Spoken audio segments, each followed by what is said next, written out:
Dámy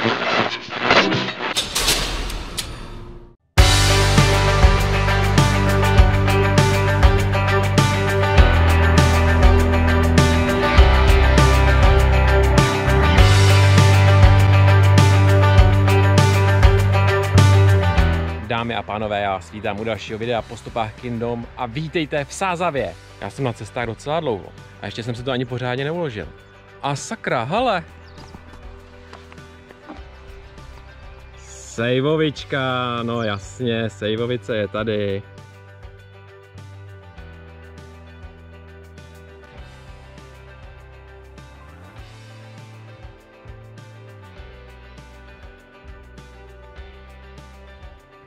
Za mnou právě vidíte statek, který byl před klášterem a na něm třeba sídlil kovář a nebo pekař. U toho jsem docela často spal.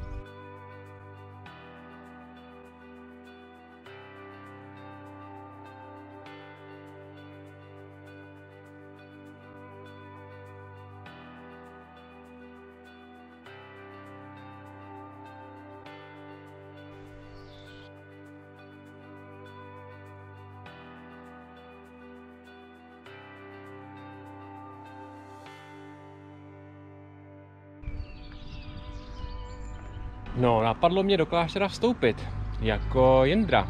A nebo, že bych se zeptal Johanky, jestli by mi neotevřela, asi těžko. Asi byste si mohli říct, že by tady video mohlo skončit, ale tak to nebude. Můj kolega totiž nahoře byl, stejně jako Jindra. Tak pojďte se mnou nahoru.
Děkuju mému kolegovi z práce a určitě se zaposlouchejte do jeho četby na pokračování, odkaz máte pod videem.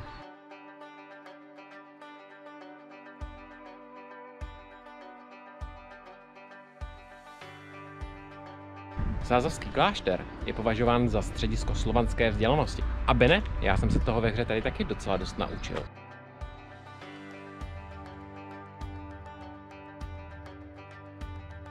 Nejstarší zmínky o klášteru sahají až do roku 1032.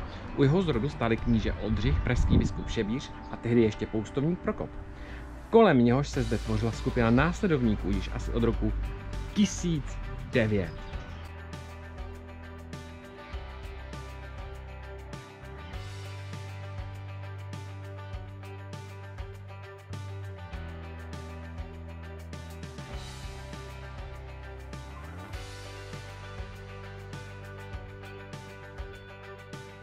A nebyl bych to já, abych to nevzal pěkně z vejšky. Tak jdem na to.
Tohle je ze Sázavy úplně vše a pokud se vám video líbilo, tak dejte like nebo odběr. Video Stolberka najdete tady, z Úžice tady a zrovna zde. Hezký den a zase někdy nashledanou. No to snad ne.